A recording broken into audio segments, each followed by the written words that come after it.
Olá, boa tarde, você que acompanha aqui o Facebook, o site, todos os canais da Gazeta do Povo. Eu sou João Freire, aqui da Editoria de Política Paranaense do jornal.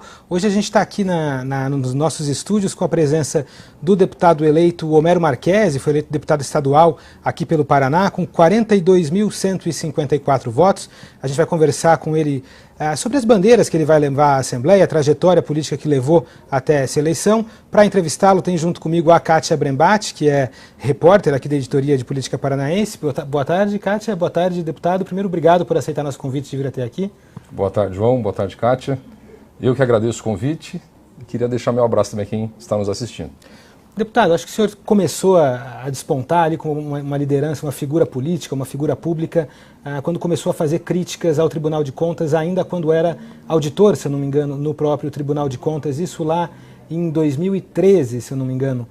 Eu queria entender como foi esse começo da sua carreira política. Logo depois o senhor foi candidato a deputado em 2014 e não foi eleito, mas foi ali exatamente o começo da sua trajetória, ainda que o senhor era servidor público, mas não uma figura política. Foi ali que começou a sua trajetória?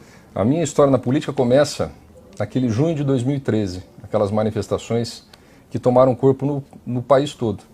E eu estive logo na primeira que foi feita aqui em Curitiba e acabei levando uma faixa com alguns amigos meus, fazendo uma crítica ao Tribunal de Contas, ao funcionamento do Tribunal de Contas. E durante essa manifestação, uma jornalista me perguntou, porque eu estava com a faixa, eu contei a ela que havia sido servidor concursado do órgão, tinha trabalhado lá por 5 anos, e que tinha pedido para sair, tinha pedido exoneração por não concordar com o que acontecia na instituição. Ela estava fazendo uma série de reportagens sobre o tribunal, acabou gravando uma entrevista comigo, essa entrevista foi ao ar, e ali que minha vida mudou, porque a mensagem foi muito forte. Muita gente até me parava na rua depois dessa reportagem, muita gente me procurou pela internet. E eu resolvi entrar na política, disputar as eleições para deputado estadual, para tentar fiscalizar as pessoas com quem eu não concordava no Tribunal de Contas, para tentar defender algumas bandeiras de mudança na instituição. Foi assim que eu comecei. E aí o senhor saiu da carreira, era concursado do tribunal, logo saiu para disputar a eleição? Na verdade, em junho de 2013 eu já havia saído do tribunal havia 1 ano. Eu já estava só advogando, já tinha pedido exoneração. Então eu saí em 2012, em 2013 houve essa reportagem, em 2014 houve a eleição. Mas como é que foi essa saída, assim, tipo, o que motivou?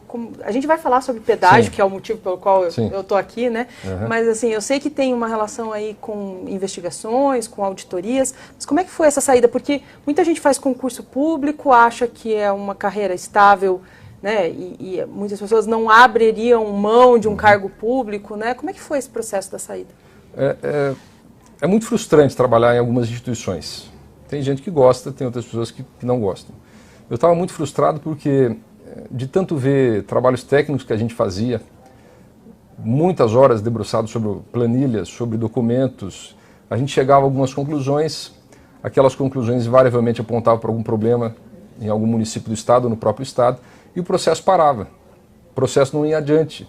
Demorava demais, a gente não via conclusão. Às vezes, um parecer que a gente fazia num sentido, chegava no plenário, ele era alterado para outro sentido, completamente inverso.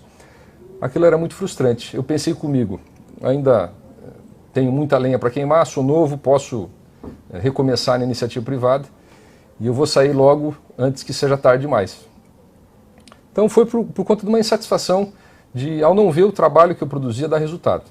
Aí pedi para sair. O senhor, como deputado, pretende apresentar alguma medida nesse sentido, em relação ao Tribunal de Contas, em relação a essa interferência política que existe no Tribunal de Contas? O que um deputado estadual pode fazer em relação a isso? Todo o funcionamento básico do Tribunal de Contas está definido na Constituição. Então, a alteração da Constituição é feita pelo Congresso, o deputado estadual não tem muito o que fazer. Mas a gente pode fazer a movimentação política para chamar a atenção da população, em primeiro lugar, que o tribunal existe, muita gente não sabe, que ele tem uma importância enorme para o Estado do Paraná, para os municípios. Quem trabalha em prefeituras e quem trabalha na administração pública estadual conhece muito bem o tribunal, e que, da maneira como ele funciona hoje em dia, ao invés de melhorar, ele tem piorado a administração pública. Então eu gostaria, na Assembleia, de ser uma voz para chamar a atenção desses problemas do nosso tribunal. E também poder chamar a atenção da população em relação à eleição de conselheiros, os nomes que estão em disputa, E a nível nacional, unir forças com pessoas de outros estados para ver se a gente consegue, aí, pela via do Congresso, fazer alterações legislativas que mudem drasticamente o modo de funcionamento dessa instituição. Que, no meu ponto de vista, explica muito porque o Brasil está onde está hoje em dia. Ainda que as regras sejam constitucionais, né, da esfera federal, o processo de escolha dos conselheiros é sempre chancelado pela Assembleia e a gente tem aí um histórico de pessoas com ligações políticas, nomes que ou foram deputados ou têm relação diretamente com os deputados, sendo escolhidos conselheiros. A sua ideia é, nesse processo, tentar evitar que isso volte a acontecer? Exato. Até estive hoje conhecendo o governador, já disse para ele que se ele responder pela indicação de algum conselheiro, e se não me engano, ele vai indicar um conselheiro, que ele decida por critérios técnicos. A população precisa disso. Historicamente, o tribunal tem sido lugar para ex-deputados muito poderosos, que já chegaram ali por conta de muito favor trocado ou que vão trocar muito favor. Isso é péssimo para o Paraná, é péssimo para o Brasil todo. A gente precisa mudar urgentemente o histórico da pessoa que ocupa o cargo de conselheiro do Tribunal de Contas. No seu entendimento, o Tribunal de Contas não exerce a função de fiscalizar os órgãos públicos do Estado? É curioso porque para algumas entidades ele funciona como um leão, ruge como um leão.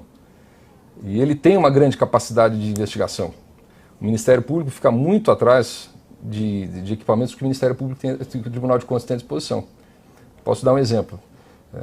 No Tribunal de Contas, boa parte dos técnicos tem com um clique de mouse 100% da contabilidade dos municípios do Estado. Dá para fazer um trabalho muito legal a partir disso, com base em cruzamento de dados, e talvez em 1 hora você consiga descobrir informações que o Ministério Público, fazendo requerimento, leva semanas para conseguir. Mas, para alguns entes em especial, para algumas autoridades em especial, especialmente para quem é amigo do rei, aí o tribunal funciona de forma diferente. O senhor vem lá de 2013, logo depois começou na esteira desse movimento de 2013, alguns movimentos a serem organizados. Um deles foi o MBL, o Movimento Brasil Livre, ao qual o senhor se alinhou. Como que o senhor avalia essa atuação que o senhor teve aí junto ao MBL nesses anos e qual a importância que foi ter se aliado ao movimento desses na sua eleição agora em 2018? Eu admirava muito a liderança que no MBL exerciam algumas pessoas lá de São Paulo. Alguns líderes jovens que despontaram, faziam aquilo sem ganhar nada com aquilo, tinham ideias com que eu compartilhava, ideias de um Estado menor, mais leve, de mais liberdade para as pessoas, um país diferente, sem privilégios, em que de fato a lei valha para todos, em que haja direitos iguais para todo mundo e privilégios para ninguém. Eu entrei em contato com esse grupo, falei que gostaria de participar e aos poucos fui assumindo algumas responsabilidades aqui no Paraná. Acho que o movimento me ajudou bastante nessas eleições. Existe uma capilaridade muito grande, especialmente na internet. O MBL, existem figuras muito conhecidas, tem muitos seguidores no Facebook, no YouTube, em outras redes sociais. E quando a gente faz parte do movimento, as pessoas entendem que as ideias compartilhadas por aquele movimento também são as nossas. Se não na sua totalidade, pelo menos em boa parte. Isso ajuda de imediato a passar a imagem de quem é a pessoa. Então a pessoa, olha, o Homero é um cara que tem uma posição política mais à direita, que é um liberal, que acredita que o Estado tem que ser menor, que as pessoas definem melhor os seus próprios interesses do que um grupo de iluminados dentro de uma sala. E isso ajuda bastante de imediato já passar a mensagem, ajuda na campanha também.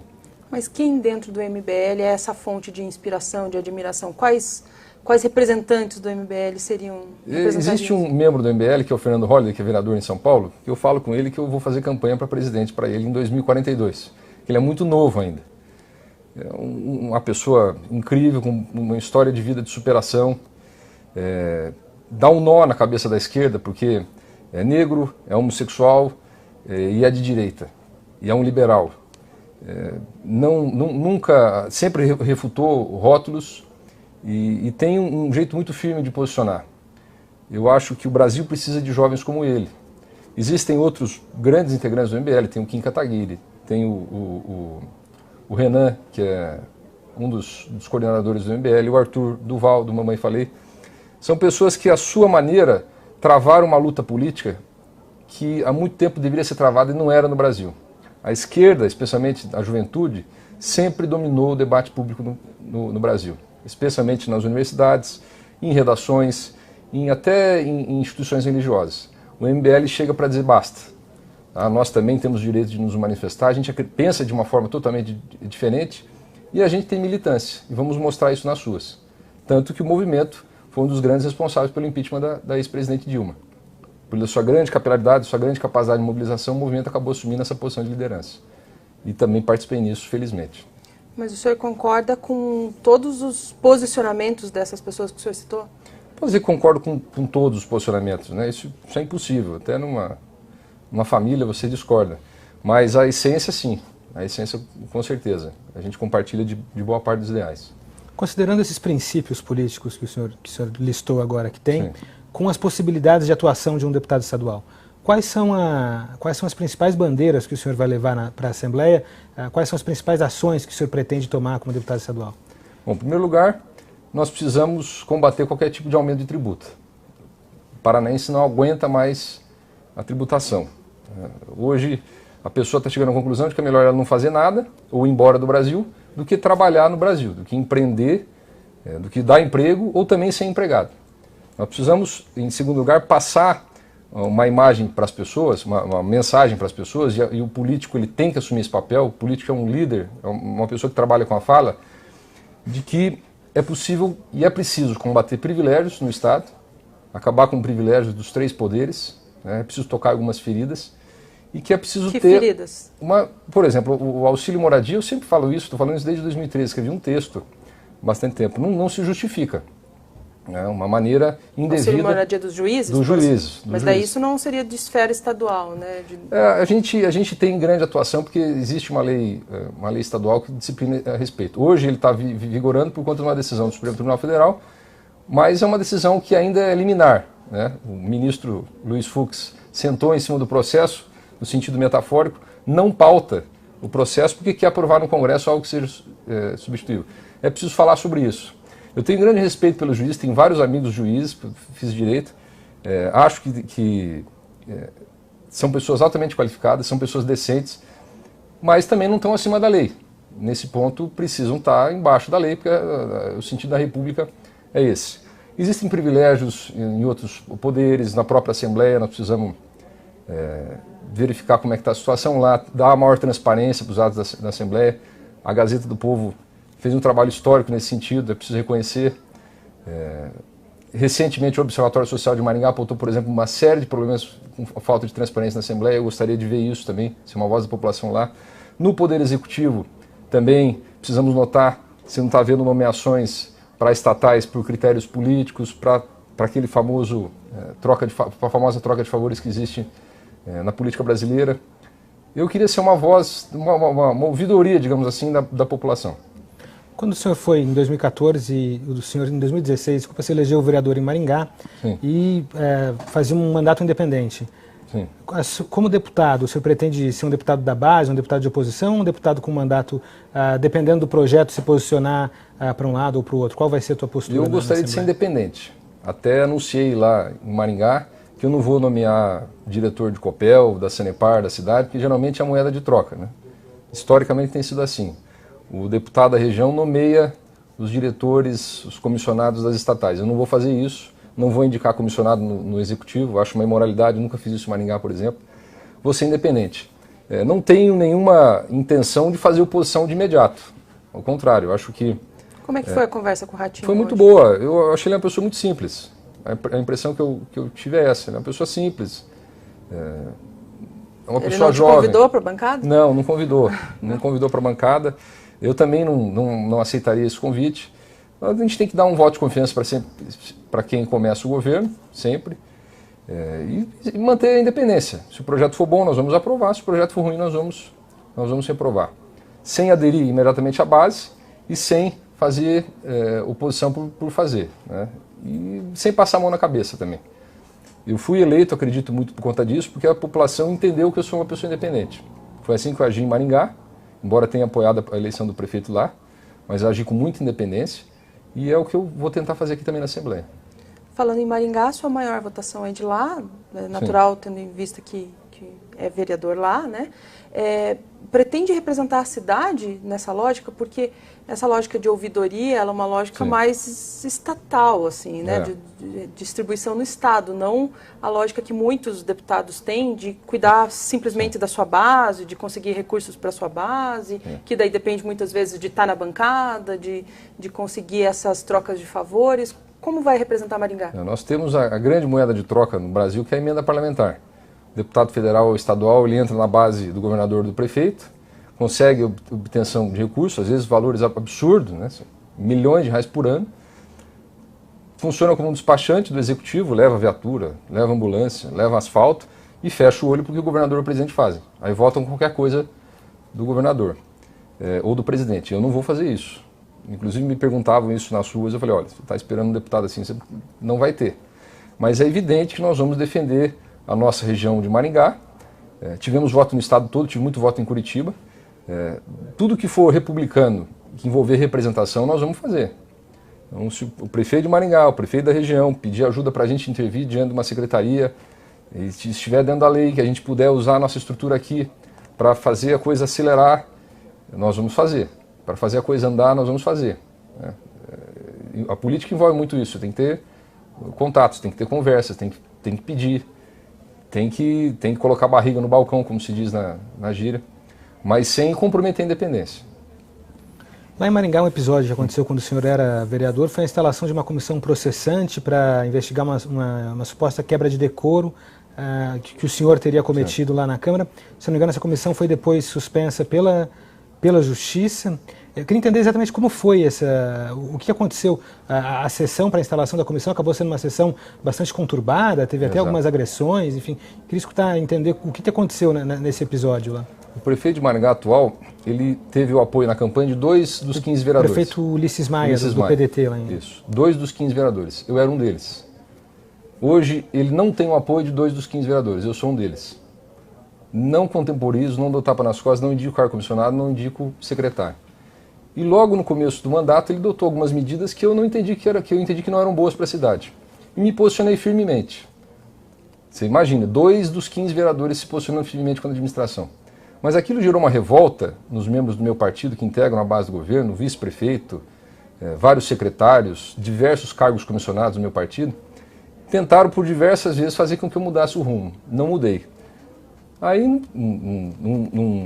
uma comissão que foi armada, 13 dos 15 vereadores participando, a forte intervenção do presidente da Câmara, forte intervenção do vice-prefeito, que disse até quando a gente chamou ele para depor que ele queria me ver cassado, forte intervenção do prefeito municipal, que não consegue ver alguém que não seja do grupo dele crescer politicamente, levantaram alguns fatos, revestiram aquilo de alguma gravidade e instauraram a comissão processante.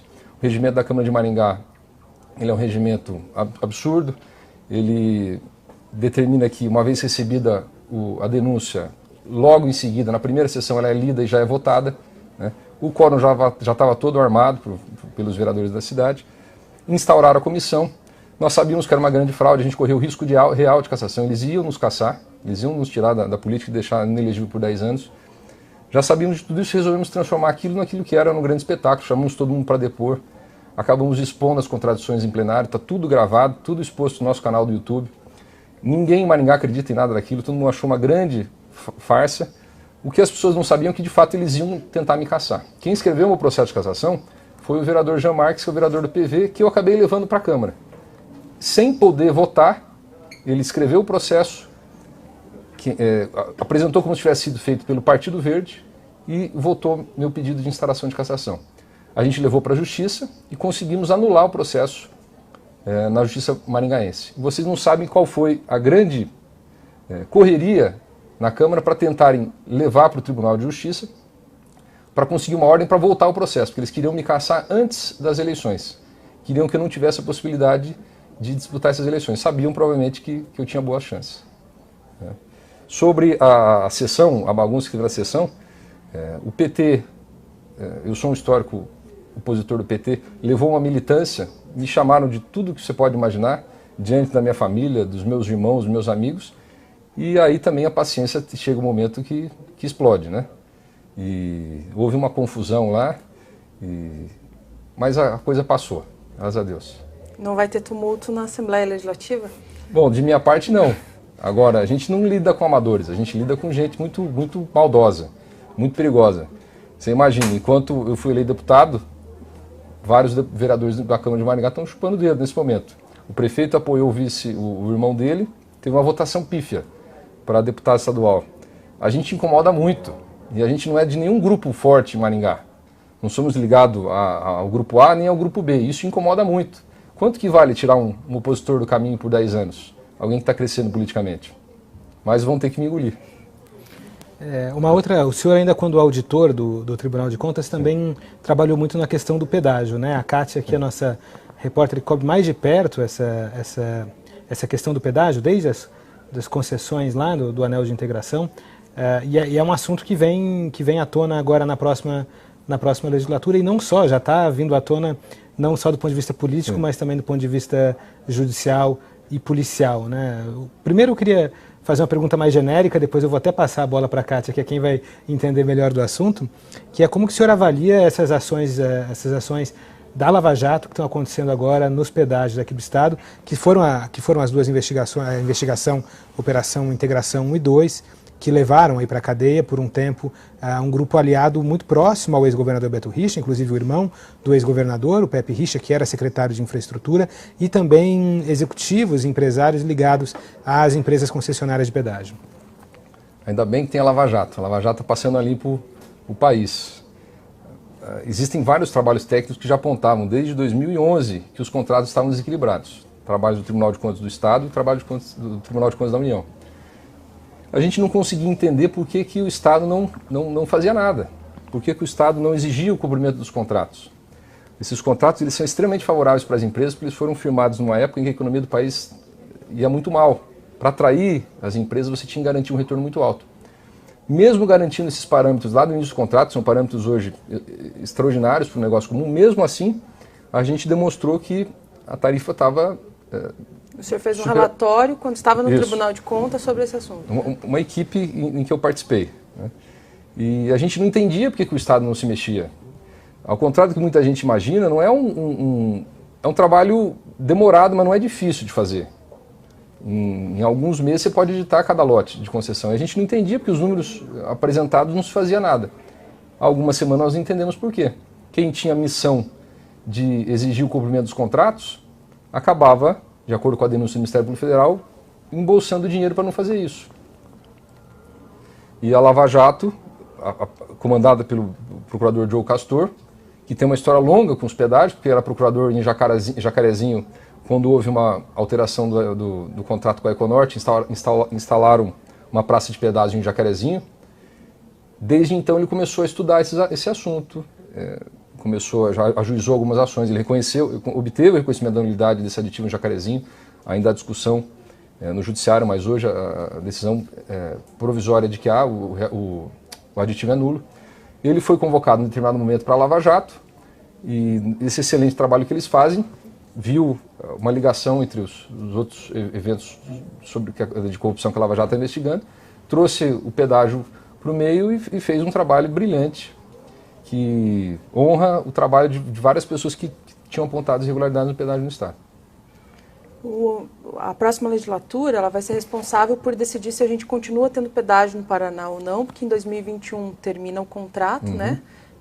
A princípio a gente não vai ter renovação, né, de contrato, então em 2021 acaba o contrato. Para fazer uma licitação, se decidir ter pedágio, vai ter que fazer uma licitação muito bem pensada, que precisa ser feita pelo menos 2 anos antes, precisa começar em 2019. Exato.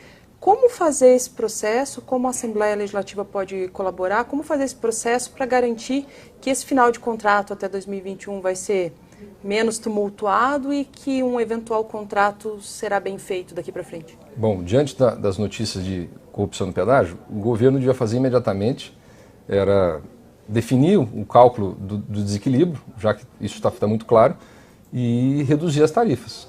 Agora. Já, em 2018 ainda. Dá para fazer, com boa vontade dá para fazer. Existe uma equipe toda do Tribunal de Contas que sabe fazer isso. Mas você acha que seria mais ou menos na linha do que a Cida Borghetti tentou fazer indo à Justiça Federal? Eu acredito que o Estado tem que apresentar conta. Ele tem que apresentar conta primeiro. Então essa ação da CIDA devia ser complementada. Houve a nomeação de 6 interventores agora, eles vão avaliar se as informações publicadas nos balanços das concessionárias são verdadeiras. Mas é insuficiente também para reduzir o pedágio. Tem que chegar na conta, olha, quanto que a tarifa é desequilibrada? A conta é essa. Aí o Estado, inclusive, unilateralmente, ele pode reduzir a tarifa. Ah, vai ter o problema que aconteceu com o Jamiller em 98. O que aconteceu em 98 foi uma irresponsabilidade. Agora você tem uma série de indícios que estão demonstrando que a tarifa está desequilibrada, né? Em seguida, a gente precisa pensar no novo modelo de concessão. Não dá para abrir mão do pedágio. O Estado não tem mais capacidade de investimento. Uso o IPVA, o IPVA já é pago para isso. Não, o IPVA é um imposto, vai para o caixa único do Estado e paga várias coisas. Não dá para usar o IPVA. A gente tem que pensar num modelo diferente de pedágio. Ao longo dos anos, o Brasil testou e foi aprovando modelos muito diferentes desses, que são muito melhores. A licitação é totalmente diversa, dá para fazer uma licitação em que haja disputa pelo preço. A taxa de remuneração das concessionárias hoje é metade do que já foi. Existe uma série de conceitos novos, como fluxo de caixa marginal, que tira obras novas daquele fluxo original do contrato. Dá para fazer um trabalho muito bom. Também falei hoje com o governador que já devia começar isso logo assim que tomar posse. E me parece que ele vai tomar essa providência. Mas a GEPAR, por exemplo, seria o órgão indicado para encaminhar essa discussão ou seria melhor que o governo fizesse? Primeiro, a gente tem que garantir que vai ter gente honesta nos lugares. Não sei como garantir isso, mas tem gente boa. A maior parte das pessoas é honesta, a maior parte dos servidores é competente, tem muita gente querendo trabalhar. Garantindo a honestidade, aí você tem que colocar pessoas de vários órgãos para pensar em conjunto numa solução. Acho que o Tribunal de Contas pode ajudar, o Tribunal de Contas da União pode ajudar muito, que a União tem muita experiência nesse assunto, a Assembleia pode ajudar também nesse assunto, a GEPAR, o DR. Pensar no modelo que seja simples, transparente e objetivo. De tempos em tempos, aí o senhor mencionou a Assembleia, né? De tempos em tempos a gente teve CPIs, né? A cada nova legislatura havia uma discussão de se era o caso dos deputados investigarem o pedágio do Paraná. É o caso de, na próxima legislatura, a gente ter uma nova CPI dos pedágios? Eu acho que não, Kátia. Cai no descrédito, porque o trabalho de fiscalização é um trabalho muito técnico que deveria ser feito por pessoas mais técnicas. Contadores, engenheiros, advogados. Vou até fazer um destaque para o Alexandre Antônio dos Santos, que é contador do Tribunal de Contas do Estado, entende muito sobre pedágio. Tem que pegar pessoas como ele, se reunir e chegar a conclusões. Infelizmente, no Tribunal de Contas do Estado, nós tivemos 2 trabalhos apontando desequilíbrio em concessionárias, na Viapar e na Ecocataratas. Não deram em nada. Não deram em nada. E a gente espera, sinceramente, que a Lava Jato, numa segunda fase, acabe chegando na Assembleia Legislativa e no Tribunal de Contas do Estado. Quem sabe a Lava Jato, de uma vez, resolve o problema do pedágio do Paraná, da Assembleia Legislativa e do Tribunal de Contas. A CPI tem um caráter mais investigativo posterior aos atos, né? A gente vai ter aí a eventual renovação, quer dizer, a nova licitação do anel de integração, e tem outras concessões que devem ser feitas também, como o próprio governador falou, o governador Ratinho, o governador eleito falou durante a campanha, a PR-323, por exemplo, que liga a tua cidade de Maringá à minha cidade de Umuarama. Sim. A expectativa é que deve ter lá uma concessão. Como que um deputado pode atuar nessa, digamos assim, uma fiscalização preventiva? Existe espaço para o deputado atuar, não esperando alguma coisa ruim de acontecer para daí entrar, mas participar durante o processo? O senhor acha que é possível? Com certeza, João. A 323 é um grande exemplo. Foi feita uma licitação, a Odebrecht, de acordo com o trabalho do Ministério Público Federal, ganhou a licitação combinada com as outras empresas e pagou propina para quem estava muito ligado ao governador naquela ocasião. Isso foi em 2014. 4 anos depois não tem um quilômetro duplicado. A 323 tem 210 quilômetros, se eu não me engano. Não tem um quilômetro duplicado. Diversas pessoas morrem todo ano na PR-323. É conhecida lá na tua cidade, em Cianorte, em Paissandu, como Rodovia da Morte. O que cabe um deputado fazer? Ele tem que acompanhar o processo desde o começo. Primeiro, exigir que se faça a licitação. Depois, analisar o edital. Verificar se os parâmetros ali constantes no edital são parâmetros decentes. Terceiro, acompanhar a licitação. Participar das sessões. Ir lá ver os participantes fazendo lance e tudo mais. E cobrar, né? Cobrar. O deputado, ele trabalha muito com a fala. em época de rede social, você pode utilizar muito isso, pode mobilizar o pessoal de Cianorte, de Moarama, de todas as cidades que são cortadas pela rodovia. Cadê essa duplicação que não sai? Deputado, a gente está chegando ao fim da nossa live aqui. Queria agradecer imensamente aceitar o convite da Gazeta do Povo, vir até aqui, desejar um bom mandato na Assembleia Legislativa a partir do ano que vem. Muito obrigado por ter vindo até aqui. Eu que agradeço. Nós vamos fazer um bom trabalho pelo Paranaense. Pode apostar. Kátia, obrigado também por vir aqui ajudar a entrevistar o deputado. Obrigado. E obrigado especialmente a quem acompanhou a live aqui. A gente vinha durante o período eleitoral fazendo lives diárias aqui na Editoria de Política Paranaense, como o programa Fato do Dia. Agora que o assunto eleitoral já passou aqui no Paraná, pelo menos as eleições estaduais, a gente ainda volta às urnas no fim do mês para definir presidente, mas a partir de agora a gente começa a fazer programas semanais, então, a princípio toda quarta-feira, 2h30, estaremos aqui fazendo um programa parecido com esse que vocês acompanharam durante as eleições. Então convido todo mundo a acompanhar também a partir da próxima quarta-feira. Hoje estamos aqui, na próxima quarta-feira também estaremos e contamos sempre com a audiência de vocês. Muito obrigado.